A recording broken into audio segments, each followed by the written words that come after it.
Okay, beta. So it's basically a specimen paper for February March, or sorry, for 2022. Start पहले flip through करेंगे of the entire paper. Um, looks like periodicity, atomic structure, definitions, explanation, atomic radius key with atomic number, states of matter, carbon nanoparticle. इसको भी revise कीजिएगा. Buckminster Fullerene and nanoparticles. I search for it. If I have any document, I will share it with you. ठीक है. अभी देखते हैं इस question में किस तरह पूछा गया है. Inorganic section ज्यादा नजर आ रहा है. Oxidation reduction, and then we have organic part.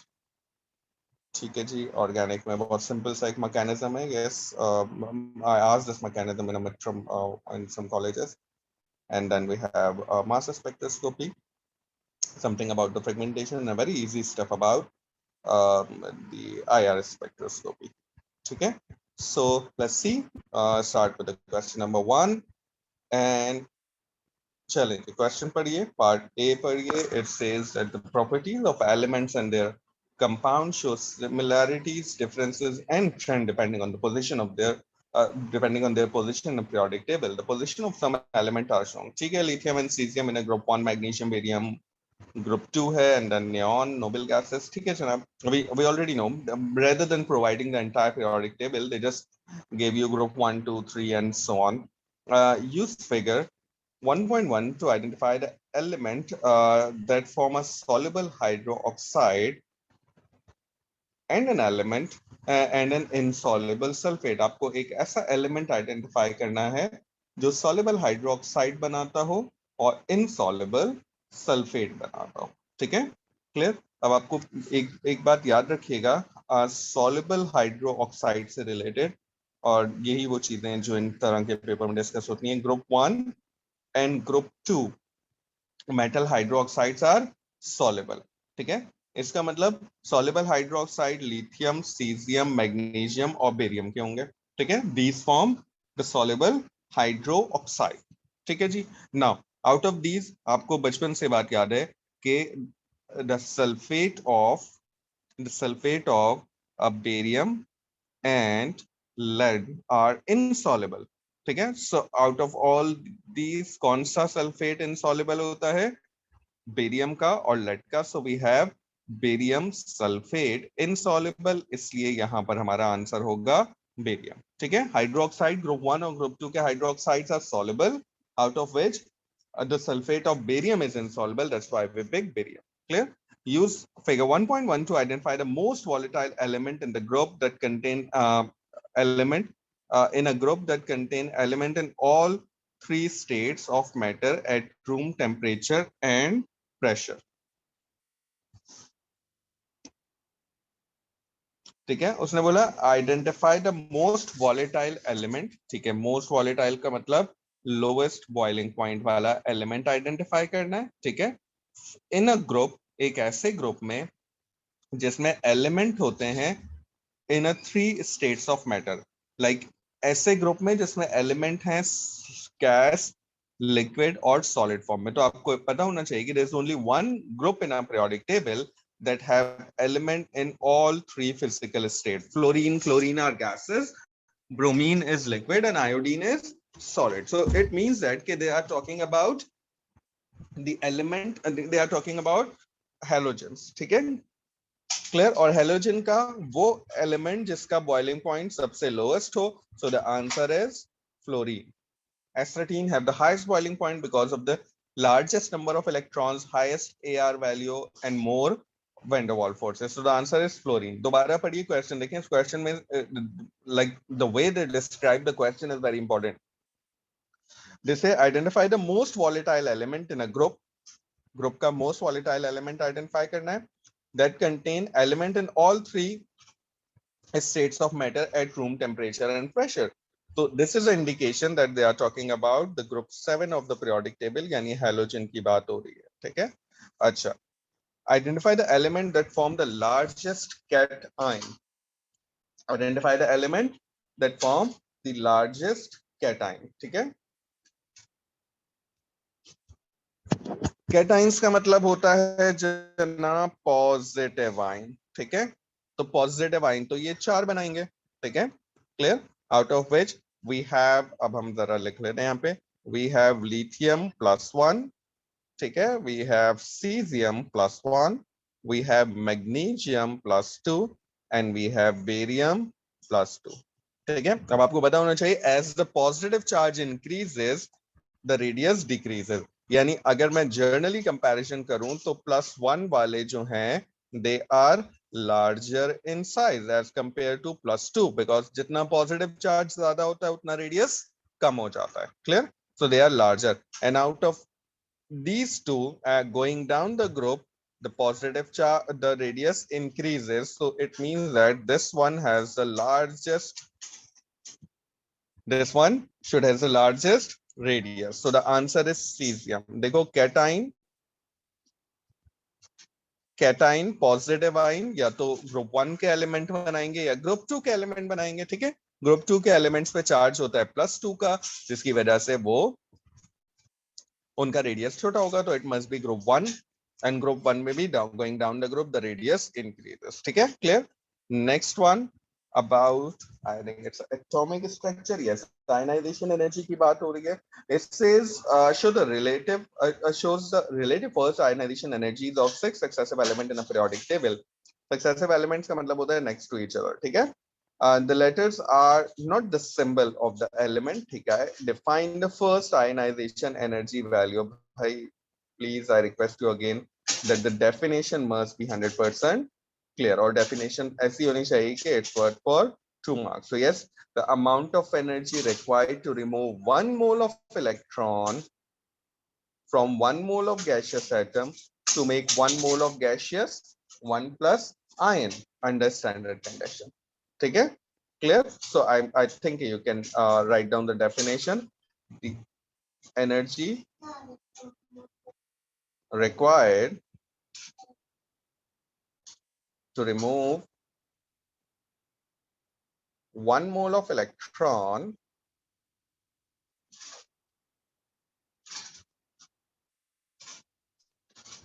from 1 mole of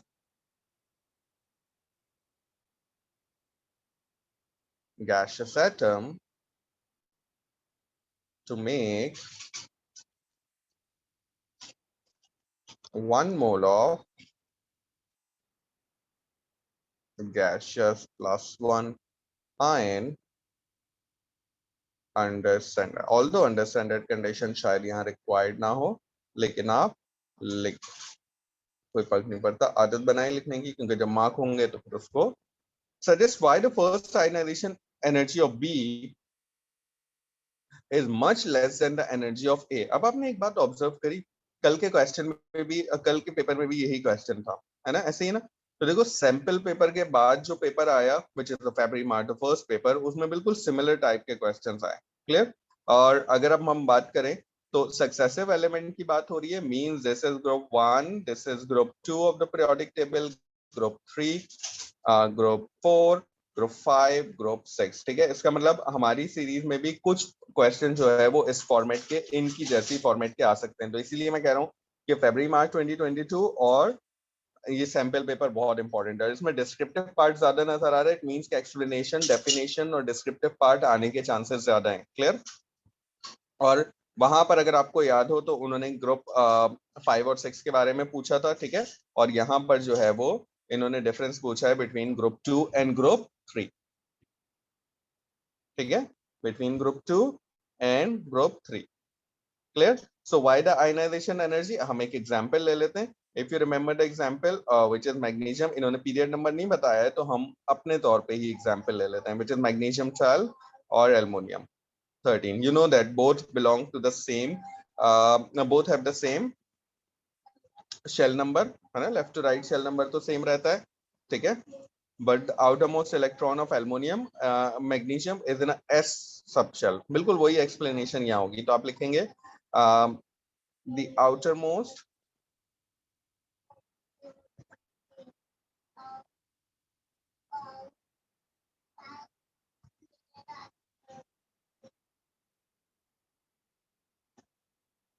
एक second. Group 1, I'm so sorry. They're asking about the difference. Suggest why the first ionization energy of B is much less than of A. A के साथ comparison करना है. अच्छा, A के साथ comparison करना है, इसका मतलब हमारे ये comparison हमें दोबारा से we have to rethink about it.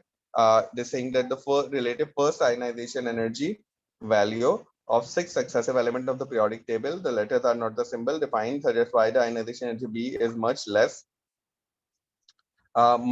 than that. ठीक है, तो इसका मतलब ये हुआ कि ए के बाद आयनाइजेशन एनर्जी वैल्यू डिक्रीज हो रही है. ठीक है, इसका मतलब ये हुआ कि ए जो है वो आई थिंक ग्रुप 2 का एलिमेंट है and b is in a group 3 of the periodic table. ठीक है ना, ए के बाद बी बढ़नी चाहिए लेकिन बी कम हो रही है. सही है, तो हम लिखेंगे कि हमारे पास जो बी है उसमें जो आउटर मोस्ट इलेक्ट्रॉन रिमूव हो रहा है वो किसी यू कैन से द हायर सबशेल से रिमूव हो रहा है. ठीक है, जिसकी वजह से जो है वो उसका रिमूवल आसान है. ठीक है, more shielding effect, less nuclear attraction और ये सारी चीजें जो है वो आपके पास जो है वो अप्लाई हो जाएंगी. क्लियर, तो हम यहाँ लिखेंगे the outer most electron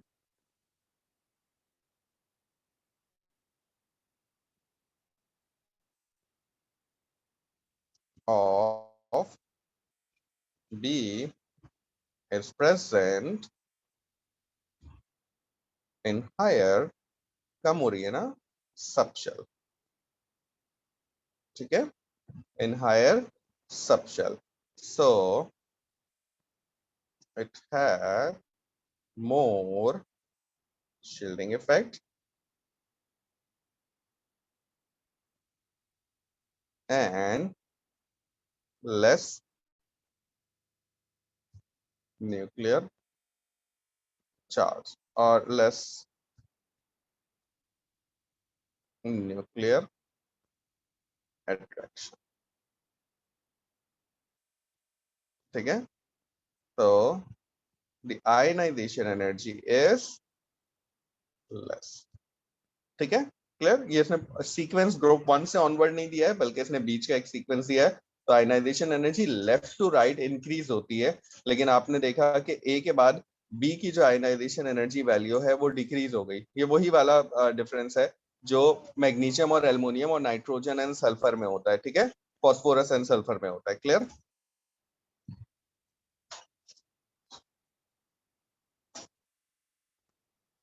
Now, on figure 1.8 sketch, show the trend in the atomic radius of the successive ionization energy value. ठीक है, एटॉमिक रेडियस के बारे में बताना है. आपको पता होना चाहिए कि atomic radius value basically left to right decrease.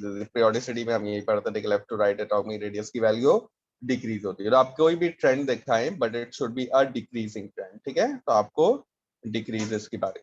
Explain your answer, तो क्या लिखेंगे? Left to right as electron is being added into a same outer electron is present in the same outermost shell, the nuclear charge increases but the shielding effect remains same. ठीक है, because of which the radius decreases. Clear. So हम लिखेंगे from left to right as the electron is present in the same outermost shell, यानी number of shell is same. ठीक है,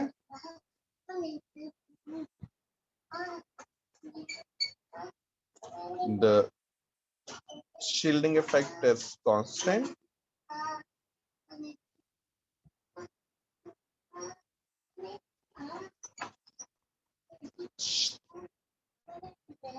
but the nuclear charge increases.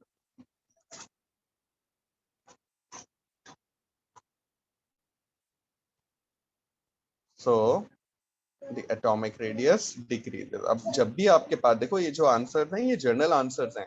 कल ionization energy का trend लिखा था, left to right down the group trend है, atomic radius का trend है. यही ट्रेंड्स आपसे पूछे जाएंगे. ठीक है, तो ये जर्नल आंसर हैं. आप हमेशा एक का आंसर याद कर लीजिए. ठीक है,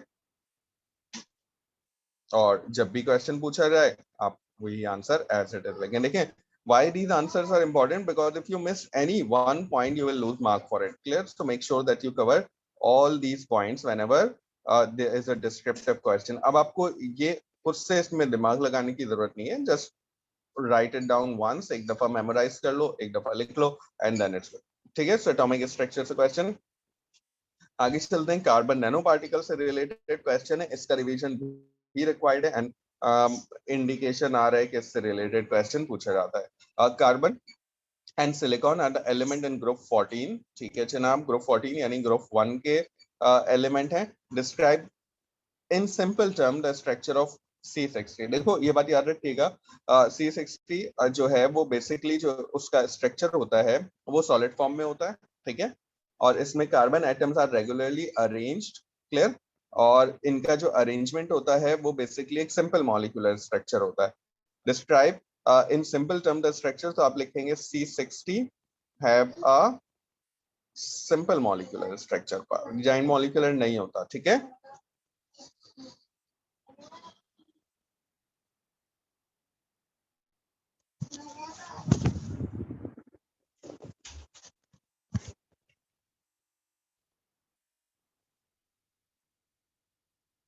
ठीक है।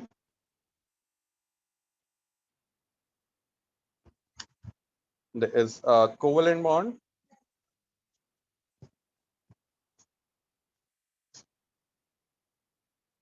bond between bond present between carbon atoms। ठीक है,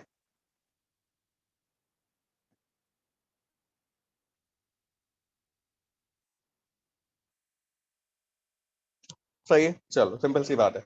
उसने कहा C60 sublime turns directly from solid to gas at around 800 Kelvin। सही है जी, सही है। Diamond also sublime but at about this, diamond से गैस में जा रहा है। Explain why C60 and diamond sublime at such a different temperature। वही बात है कि C60 simple molecular structures है। ठीक है, clear? So you can say the molecules are held together by weak van der Waals forces। clear? तो सबसे पहले बात लिखेंगे C60 have a simple molecular structure, चाहे वो बकी बॉल्स की फॉर्म में हो, कार्बन नैनो ट्यूब्स की फॉर्म में हो, सिंपल मॉलिक्यूलर स्ट्रक्चर होता है। ठीक है, इसमें सिर्फ एक फॉर्म है जिसका जाइंट मॉलिक्यूलर स्ट्रक्चर है, ग्राफीन। गौर से पढ़िएगा इसको। ठीक है, C60 have a simple molecular structure, molecules are held together by weak dispersion forces। आप वैन डर वाल्स फोर्सेस भी लिख सकते हैं इसकी जगह।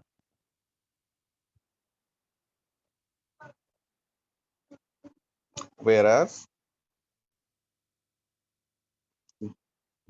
diamond have a giant molecular structure।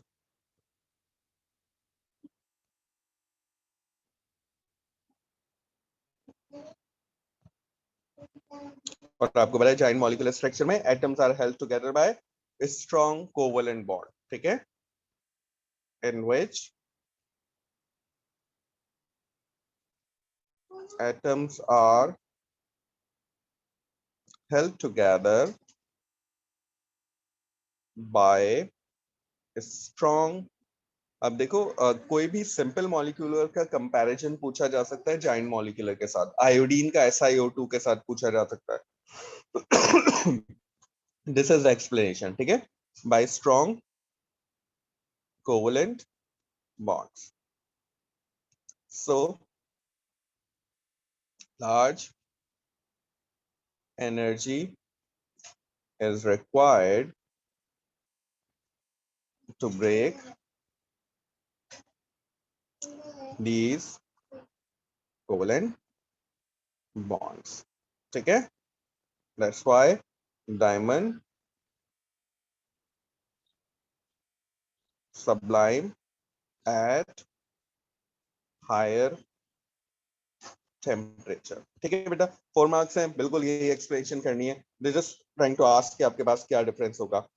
C60 carbon form hydrocarbon with a simple chemical properties that alkenes such as hydrocarbon C6TH18 hydrocarbon compound that contain carbon and hydrogen only, ठीक है, compounds that contains carbon, free के 1 mark है, ठीक है, लेकिन only लिखेंगे तो मिलेंगे वरना नहीं मिलेंगे। क्लियर? नेक्स्ट, अच्छा, C60H18 इज एन एल्कीन, इससे टेस्ट टू इंडिकेट, आपको पता होना चाहिए कि एल्कीन का टेस्ट क्या होता है बेटा, याद है ना, it's the test with the same bromine वाला टेस्ट, ठीक है। सो आप क्या टेस्ट लिखोगे, स्टेट अ टेस्ट इंडिकेट, आपने स्टेट करना है एट ब्रोमीन वाटर, ठीक है, या आप Br2 एक्वस भी लिख सकते हैं या आप ब्रोमीन वाटर भी लिख सकते हैं। स्टेट द ऑब्जर्वेशन, ऑब्जर्वेशन अलग लिखनी है तो आप लिखेंगे ब्रोमीन डीकलराइज, ब्रोमीन, ठीक है। देखो 3 मार्क्स बिल्कुल फ्री के, आसान से हैं क्योंकि आगे कैलकुलेशन बेस्ड क्वेश्चन है। चलें देखते हैं। इसने कहा 0.144 grams of C60 is placed in 100 centimetre cube container,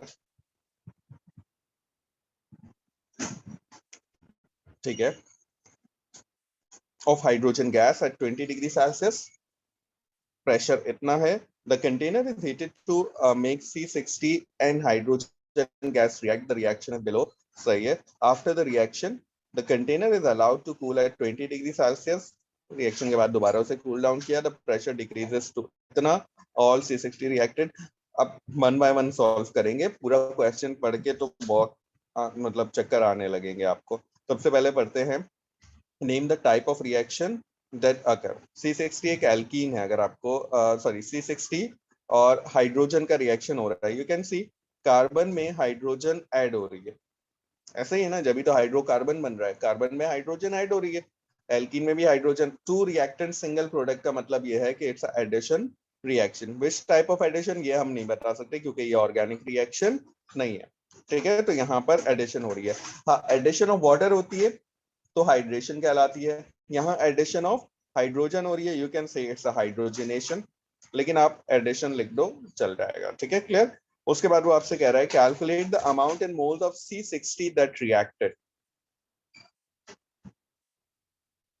ठीक है। C60 का मास गिवन है बेटा, which is 0.144 ग्राम, आपको नंबर ऑफ मोल्स निकालने हैं, ठीक है। तो आप नंबर ऑफ मोल्स के लिए which is the mass 0.144 divided by C60, C60 का मतलब हुआ 60 टाइम्स ऑफ 12, इसका MR है, ठीक है, क्लियर। तो आपके पास नंबर ऑफ मोल्स आ जाएंगे।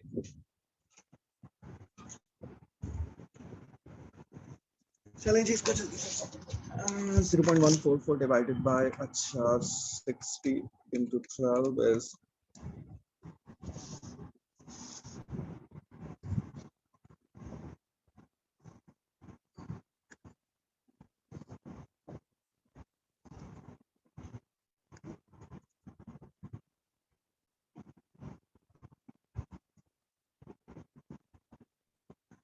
which is 2 into 10 power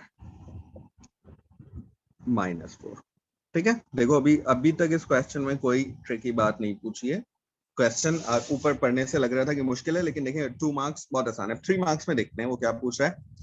it says calculate the amount in moles of hydrogen gas that reacted with C60, hydrogen gas के लिए आपको डाटा क्या गिवन है, 100 centimetre cube container, hydrogen gas at 20 degree and a pressure,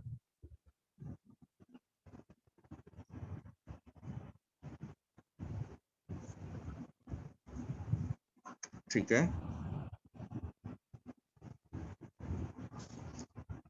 The container is heated C60, hydrogen reacted, the reaction occurs shown below. After the reaction completed, allowed to cool at room temperature, decreases the pressure to इतना at C60। देखो इसको थोड़ा सा different तरीके से आपको solve करना पड़ेगा, ठीक है। इस पे वैसे तो क्लियर है कि इस पे PV is equal to nRT apply होगा, ठीक है। और आपको निकालना क्या है, आपको नंबर ऑफ मोल्स निकालने हैं, तो आप N निकालेंगे, लेकिन यहाँ पर जो प्रेशर है वो 2 प्रेशर यूज हो रहे हैं आपके पास, ऐसे ही है ना। एक तो प्रेशर देखो ऊपर है विच इज 1 into 10 power 5, और वहां से प्रेशर डिक्रीज होके 2.2 into 10 power 4 हो गया, ऐसा ही है ना, क्लियर। और ये प्रेशर आपके पास पास्कल्स में, ठीक है, ये पास्कल्स में ही होना चाहिए, वॉल्यूम आपके पास 100 सेंटीमीटर क्यूब है, इसे आप मीटर क्यूब में कन्वर्ट करेंगे। सिर्फ फर्क इतना है कि यहाँ पर जो आप प्रेशर यूज करोगे बेटा वो इन दोनों प्रेशर का डिफरेंस होगा, ठीक है। इन दोनों प्रेशर का डिफरेंस क्या होगा, आप इनिशियल प्रेशर था 1.00 इंटू 10 पावर -5 से प्रेशर डिक्रीज होके कितना हो गया बेटा 2.21 इंटू 10 पावर 4। क्लियर। आपको इन दोनों को सब्ट्रैक्ट करके जो प्रेशर आ रहा है वो प्रेशर यूज करना पड़ेगा आपको। क्लियर, बात समझ आ रही है? क्योंकि दो प्रेशर्स है ना, एक प्रेशर तो ये था, फिर उसके बाद हाइड्रोजन का प्रेशर जो है वो दोबारा रिएक्शन के बाद कूल डाउन होके कम हो गया, ठीक है। तो जितना प्रेशर कम हुआ उतना ही नंबर ऑफ मोल्स जो है वो बचे हुए होंगे या रिएक्ट किए गए होंगे, ठीक है। तो आपके पास यहाँ पर आंसर रहेगा। इसका एक और ऑप्शन ये भी है कि आप initial 100 centimetre cube PV equal to NRT apply करके नंबर ऑफ मोल्स इनिशियली निकाल लीजिए, फिर इस वाले प्रेशर को यूज करके नंबर ऑफ मोल्स निकाल लीजिए, ठीक है। वॉल्यूम वही रखिए, टेम्परेचर वही रखिए और दोनों को माइनस कर लीजिए, ठीक है। क्लियर। और एक तरीका ये है कि आप दोनों के प्रेशर को माइनस कर लीजिए, जो प्रेशर बचे उससे नंबर ऑफ मोल्स निकालिए। मैं मेथड 2 फॉलो कर रहा हूँ, सब्ट्रैक्टिंग बोथ प्रेशर। उसके बाद मैं PV is equals to NRT apply करूंगा। क्लियर। नंबर ऑफ मोल्स निकालने के लिए P multiply by volume divided by RT, सही है, ये फॉर्मूला यूज करूंगा। प्रेशर की जगह पर मैं ये यूज करूंगा, टेम्परेचर की जगह मैं यूज करूंगा what is the temperature here 20 + 273, ठीक है। वॉल्यूम को मैं कन्वर्ट करूंगा 100 डिवाइडेड बाय 10 पावर 6 से। एक मेथड ये है। क्लियर। दूसरा मेथड क्या है कि आप पीवी इक्वल टू एनआरटी 2 दफा अप्लाई कीजिए। एक दफा आप नंबर ऑफ मोल्स निकालिए इनिशियल, क्लियर, उसमें आप प्रेशर यूज करेंगे 1.0 इंटू 10 पावर 5, फिर आप नंबर ऑफ मोल्स निकालिए फाइनल, उसमें आप प्रेशर यूज करेंगे 2.21 इंटू 10 पावर 4, ठीक है। ये दो आपके पास नंबर ऑफ मोल्स अलग अलग आ जाएंगे, आपको दो दफा PV equal to NRT apply करना पड़ेगा, ठीक है। दो दफा आपके पास नंबर ऑफ मोल्स आएंगे, दोनों को आप माइनस करेंगे, आपके पास क्या आ जाएगा, ठीक है। तो इसको सॉल्व कर लीजिएगा, कोई इतना मुश्किल काम नहीं है, सिर्फ आपको ये देखना है कि हाइड्रोजन का वॉल्यूम जो है वो डिक्रीज हो रहा है, ठीक है। तो नंबर ऑफ मोल्स रिएक्टेड निकालने के लिए आपको दोनों को माइनस करना पड़ेगा। क्लियर। इनिशियल कितने रहे, फाइनल कितने रहे, माइनस करोगे तो जो रिएक्ट कर गए वो आ जाएंगे। नंबर ऑफ मोल्स कोई मुझे एक सेकेंड, नंबर ऑफ मोल्स जो है वो हमें देखने पड़ेंगे कि कितना आ रहा है।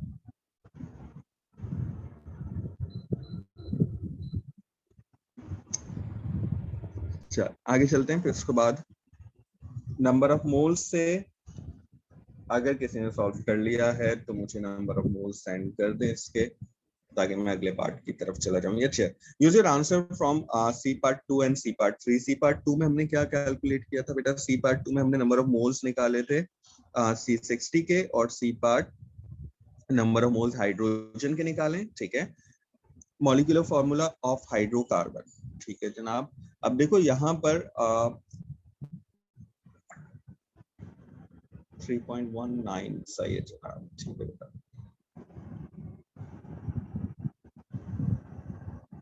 नंबर ऑफ मोल्स मुझे सेंड किए हैं इन्होंने, विच इज 3.19 इंटू 10 पावर -3।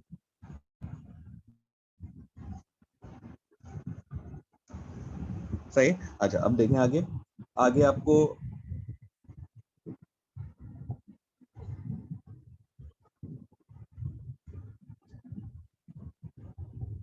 ठीक है जनाब, C60 और हाइड्रोजन का मोल रेशियो लगा दीजिए, ठीक है।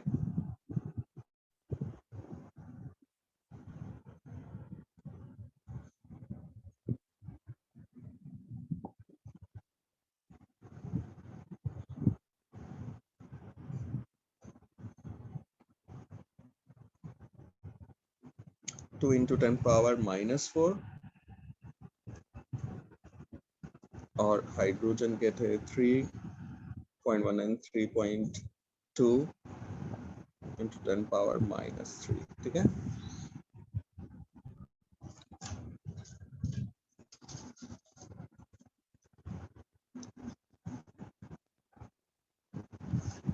अच्छा, लार्ज स्मॉलेस्ट नंबर कौन सा है, 660 वाला है, तो 3.2 दोनों में से स्मॉलेस्ट से डिवाइड कर लीजिए, ठीक है। एक्सपोनेंशियल -3 डिवाइडेड बाय 2 एक्सपोनेंशियल -4, 16 आएगा, 1:16 आपके पास आ रहा है।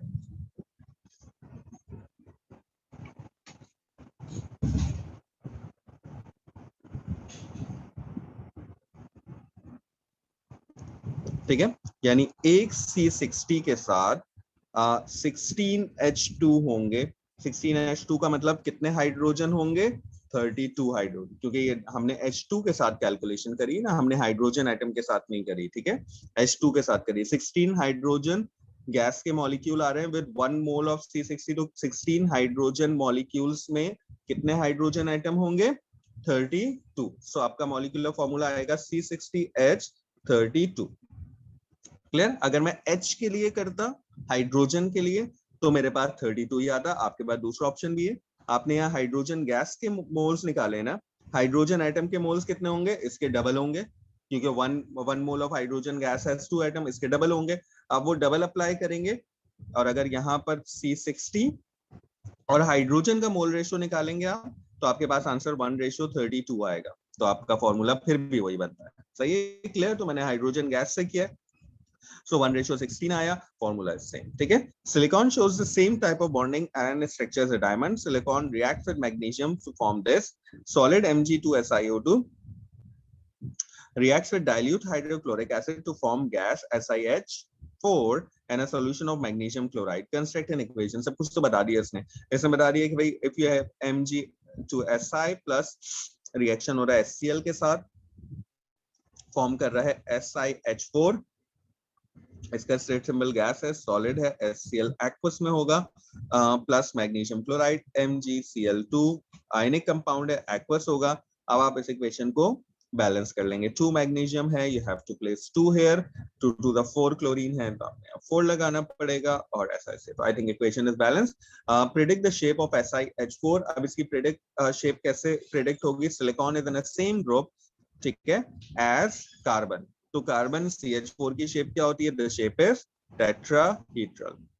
ठीक है, आपने देखा कि थोड़ा सा नैनो पार्टिकल्स वाले एरिया में आई नो कि there are like 5 marks calculation, थोड़ी सी डिफिकल्टी 5 मार्क्स में। एक तो सॉरी कहाँ गया, यस ये वाला पार्ट, दिस पार्ट, इसमें थोड़ा सा आपको ध्यान लगाना था कि आपके पास 2 प्रश्न है तो कैसे माइनस करेंगे। रेयर है क्वेश्चंस इस तरह के, लेकिन आ सकते हैं। ठीक है, ये इजी था, लेकिन अगर आप इन्हें पता है कि थर्ड पार्ट लोग बच्चों को डिफिकल्टी होगी सॉल्व करने में, इसलिए उन्होंने कहा कि अगर आप अनेबल हैं तो आप अज्यूम कर लीजिए कि हाइड्रोजन के मोल्स जो हैं वो इतने, फिर आपका आंसर डिफरेंट आता। क्लियर? और वो आंसर भी सही होता। क्वेश्चन नंबर 3, क्रिटिकल पेपर है, calculate calcium and its compound have large variety of application. Calcium metal react with most acid. When calcium metal is placed in a dilute sulfuric acid, it reacts vigorously at first. ठीक है जनाब, after a short delay, a layer of calcium sulfate form in a calcium metal and the reaction stops. ठीक है, surface पे calcium sulfate बन जाता है. Some of the calcium metal and dilute sulfuric acid remain unreacted. Suggest an explanation for this observation. ठीक है, observation क्या है? देखो, जब कैल्शियम रिएक्ट किया, कैल्शियम सल्फेट बना। वो कैल्शियम सल्फेट जो है it deposited at the surface of calcium, जैसे एल्युमिनियम ऑक्साइड डिपॉजिट हो जाता है। तो फर्दर रिएक्शन नहीं हो रहा है। क्लियर इंडिकेशन है कि जो कैल्शियम सल्फेट है, ये कैल्शियम सल्फेट जो है वो रिएक्ट नहीं कर रहा, किससे? सल्फ्यूरिक एसिड के साथ। सही है, तो आप लिखेंगे the layer of calcium sulphate do not reacts with H2SO4 and prevent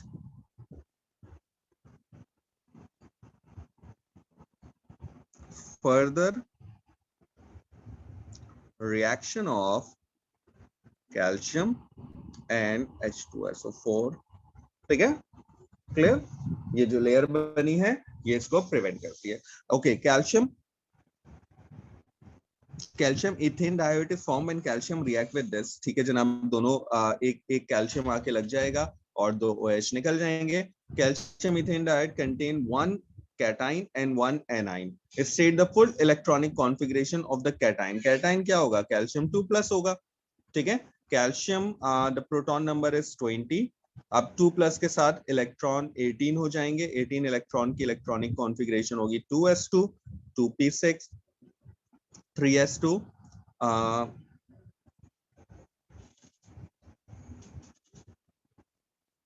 और 3p6, 6 12 सही है, क्लियर। 2 प्लस का मतलब कितने इलेक्ट्रॉन है, 18 electron, and that's the electronic configuration of 18 electron.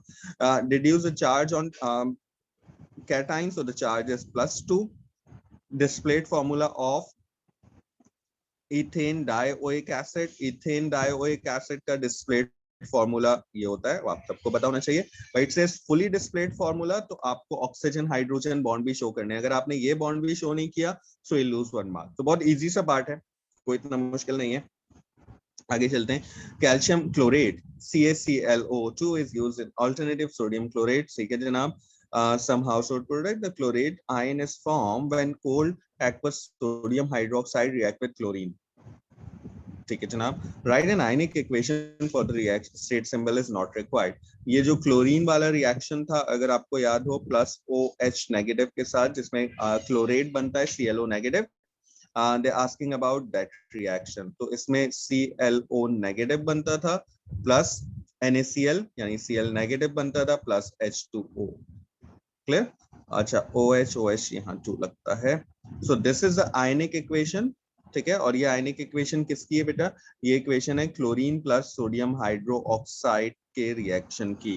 Chlorine react with sodium hydroxide in at two different temperature. एक low temperature जिसमें this is at low temperature, cold aqueous sodium hydroxide के साथ chlorate 1 बनता है NaClO, and hot sodium hydroxide के साथ chlorate 2 बनता है. ठीक है, chlorate 2 is NaClO3.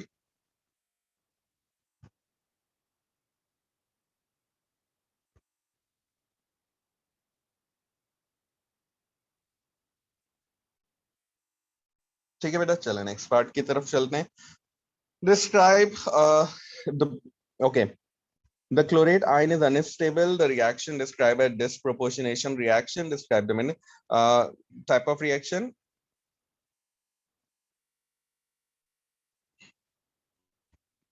In which single element is getting oxidized and reduced. ठीक है.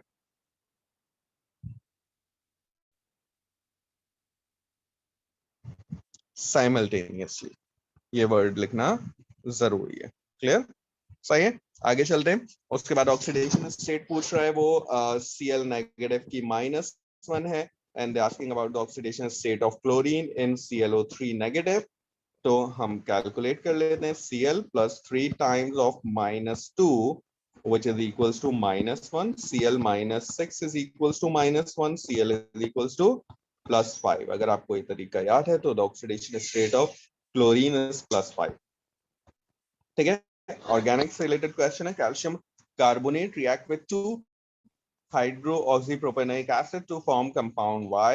सही है जनाब. This is 2 hydroxypropanoic acid and this is a compound Y. ठीक है जी.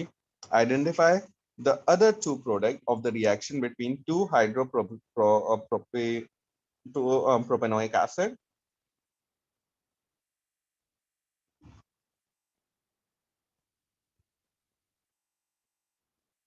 ठीक है, एंड कैल्शियम कार्बोनेट. 2 हाइड्रोक्सीप्रोपेनोइक एसिड. याद रखिएगा, देखें कार्बोनेट के साथ कार्बो ऑक्सैलिक एसिड रिएक्ट करता है हमेशा. ठीक है, और कार्बो ऑक्सैलिक एसिड रिएक्ट करके सॉल्ट, कार्बन डाइऑक्साइड और वाटर बनाता है. तो ये है वो सॉल्ट जो बनेगा. ठीक है, तो बाकी के 2 प्रोडक्ट कौन से होंगे बेटा, carbon dioxide gas plus H2O. ठीक है, so these are the 2 product. अब देखिए, the 2 possible method of making 2 hydroxypropanoic acid showing below. Clear है. रिएक्शन 1 में एल्डिहाइड से हाइड्रोक्सीनाइट्राइल बन रहा है. उसके बाद यस, यहाँ पर आपके पास एक अल्कोहल है. ठीक है, सेकेंडरी अल्कोहल. ये एक डिफरेंट किस्म का अल्कोहल लिया है उन्होंने, जिसमें एक OH प्राइम दी है और एक टर्शरी है. इसने क्या किया, इसने प्राइमरी वाले को कार्बोक्सिलिक एसिड में, टर्शरी वाले को फिर उसकी रिडक्शन कर दी. ठीक है, हमें रिएक्शन सारे याद होना तो नहीं है, लेकिन हाँ रिएक्शन कंडीशंस हमें पता होनी चाहिए. Suitable reaction and condition for step 1 and step 3. Step 1 आपको याद होना चाहिए कि इसका रिएक्शन क्या है, HCN. ठीक है, इन KCN. ठीक है, HCN in the presence of KCl.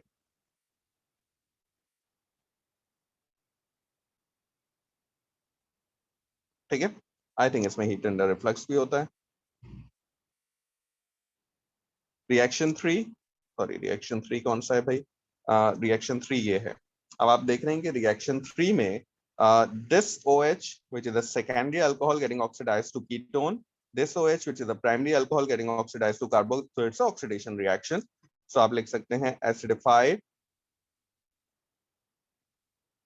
K2 Cr2O7 और plus heat under reflux condition.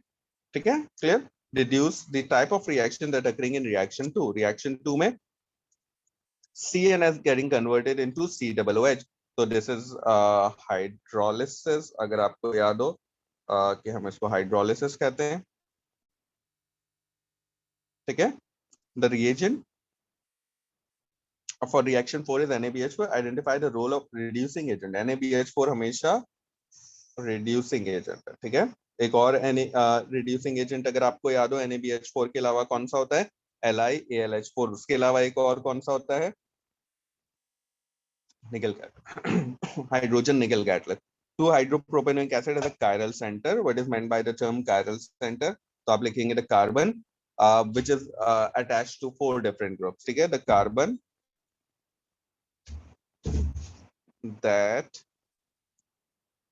have 4 different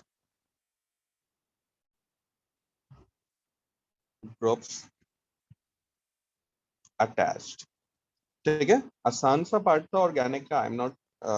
I don't think so कि इसमें कुछ इतना मुश्किल है. Yes, it looks difficult, but the question is very easy. They are just ask about few reagent and a condition by giving you the detailed question. ठीक है, a reaction scheme involves cyclohexane. ठीक है जनाब, cyclohexane से chlorine, ये benzene नहीं है. ठीक है, बेंजीन होता तो रिंग बना होता. This is a cyclohexane. Clear, ये एल्केन है. उसमें साइक्लिक एल्केन है. Reaction 1 involve a free radical substitution mechanism. That is a condition for reaction में अगर तो इसकी कंडीशन क्या होती है? इसकी कंडीशन होती है यूवी लाइट, है ना, क्लोरीन के साथ यूवी लाइट होता है. अच्छा, उसके बाद उसने कहा नेम लिखिए. आसान, देखो मैकेनिज्म कितने इजियर वे में पूछा है. सबसे पहले आपको इनके नाम लिखने हैं. ठीक है, तो आप आराम से सारे जानते हैं इनके नाम क्या होंगे. So the first one is basically the initiation step. ठीक है, अच्छा, प्रोपगेशन में इसके साथ बनता है HCl, ये भी प्रोपगेशन है.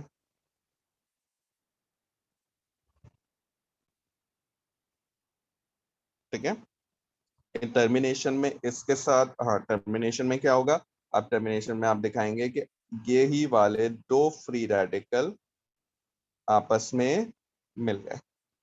ठीक है, ये यहां से आया हाफ एलो, यहां से आया और दोनों ने मिलकर टर्मिनेशन है ना. टर्मिनेशन में हमेशा याद रखिएगा, टर्मिनेशन में ऑलवेज 2 फ्री रेडिकल कंबाइन. ठीक है, टर्मिनेशन में 2 हमेशा फ्री रेडिकल. तो जो भी प्रोडक्ट मिल रही है उस प्रोडक्ट को बनाने के लिए कौन से 2 फ्री रेडिकल आपके पास कंबाइन हो सकते हैं. ठीक है, deduce the type of reaction that occur in reaction 2. Reaction 2 is this one. हैलोजेनो से एल्कीन बन रहा है, HCl की एलिमिनेशन हो रही है. ठीक है, तो this is a elimination reaction. अब आप यहाँ रिमूवल ऑफ HCl वगैरह नहीं लिख सकते. The word is elimination. ठीक है, क्लियर. चलें क्विकली आगे चलते हैं. hextreene is an isomer of cyclohexane. Yes, hextreene can be converted into propanoic acid. Deduce the reaction and condition. Alkene से hextreene से प्रोपेनोइक एसिड बनाना है भाई. रिएजेंट और कंडीशन बताइए.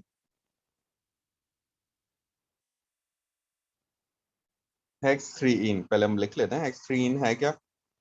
CH3 CH2 CH double bond CH CH2 CH3. ठीक है, ये हेक्सट्रीन है. प्रोपेनोइक एसिड क्या है? प्रोपेनोइक एसिड है, ये जब तक आप लिखेंगे नहीं आपको बात समझ नहीं आएगी. CH3 CH2 CO2H. इससे इसमें जाने के लिए क्या करना पड़ेगा? इसमें जाने के लिए we have to break this double bond and we have to convert this into a carboxylic acid. याद है किसमें होता है? ये जब होता है when you have alkene reacting with hot concentrated acidified KMnO4, याद है ना? क्लियर? तो आपको रिएजेंट एंड कंडीशन में क्या लिखना है? हॉट कॉन्सेंट्रेटेड एसिडिफाइड KMnO4, पूरी वर्डिंग आनी चाहिए इसमें, अगर आप कुछ भी मिस कर देंगे तो you won't get marks. Clear?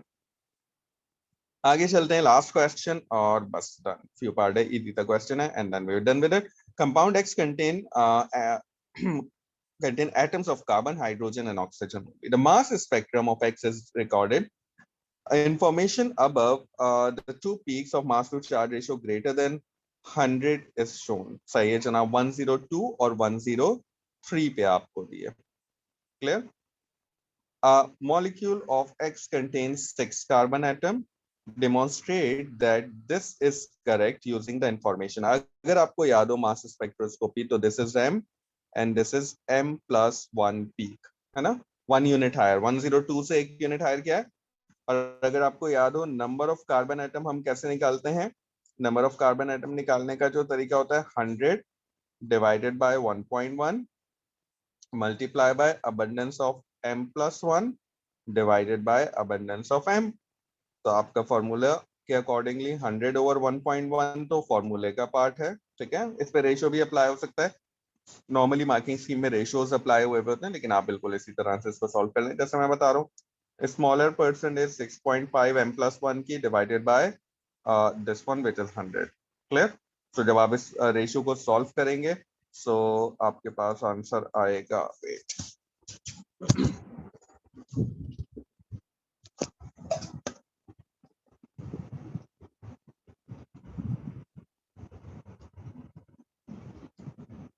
हाँ 5.91 और इसको आप लिखेंगे number of carbon is equals to 6, ठीक है? 5.91 को हम 6 के इक्विवेलेंट लेंगे, ठीक है बेटा? उसके बाद suggest the molecular formula of x using this information. देखो ये जो m पीक होती है, यानी m plus 1 से एक पहले वाली peak, this basically the mr, ठीक है? दिस इज क्या? mr।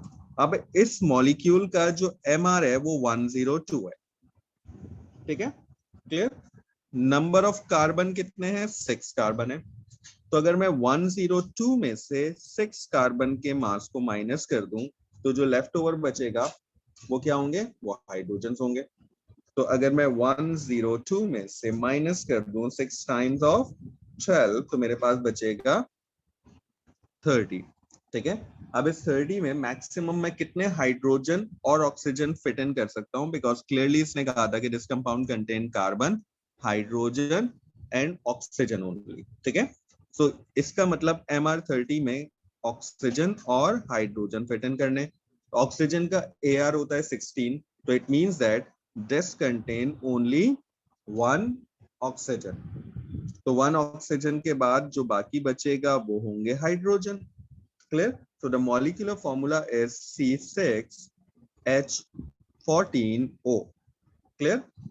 दोबारा सुनिए बेटा, टोटल MR कितना था? 102 एंड हमें पता चल गया कि इसमें कितने कार्बन है? इसमें 6 कार्बन है। तो मैंने 102 में से 6 कार्बन के मास को माइनस कर दिया, जो लेफ्ट ओवर बचा उसमें मुझे फिट इन करने हैं हाइड्रोजन और ऑक्सीजन।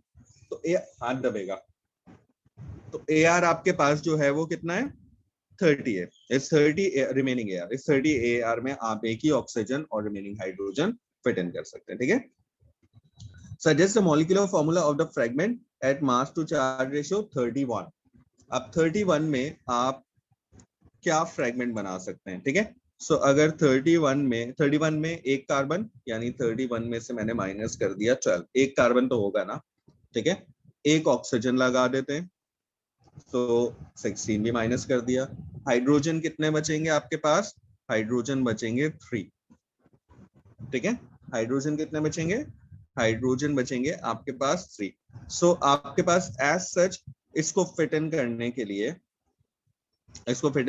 लिए, आप क्या बना सकते हैं? हम बना सकते हैं CH3O पॉजिटिव हो सकता है एक कॉम्बिनेशन, ठीक है ना? यानी कुछ ऐसा था कि CH3 के बराबर में ऑक्सीजन थी, मैंने ये बेसिकली ये बनाया है H3C। और पॉसिबिलिटी क्या हो सकती है, और पॉसिबिलिटी हो सकती है कि CH2 हो और साथ में OH लगा हुआ हो, ठीक है। So these are the possibilities. Basically हमारे पास एक कार्बन, एक ऑक्सीजन और 3 हाइड्रोजन बच रहे हैं, उससे मिलता जुलता कोई भी आप ऑर्गेनिक कंपाउंड बना सकते हैं, ठीक है। इसने ये नहीं बताया कि अल्कोहल है या ये कोई और कंपाउंड है, तो it could be any combination. Next,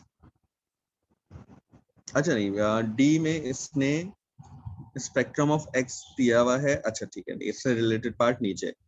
तो D in figure 5.2 show the infrared spectrum of X, ठीक है जनाब।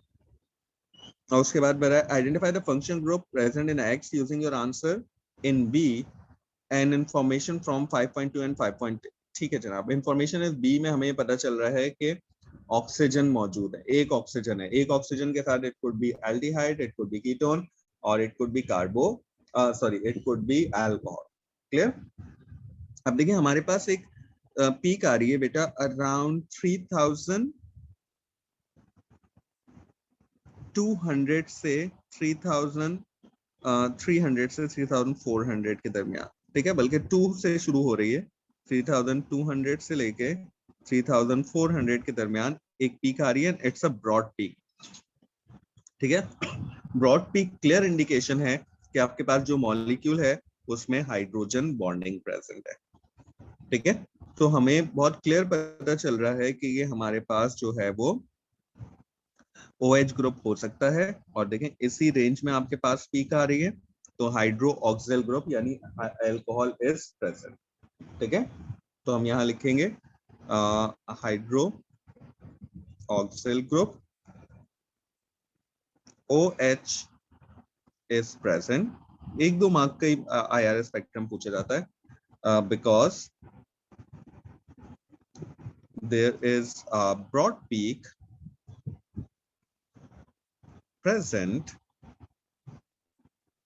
at 3200 से लेके 3500 नैनोमीटर, क्या यूनिट होता है बेटा, सेंटीमीटर इनवर्स, सॉरी, ठीक है। सो बहुत इजी सा फॉर्मेट था।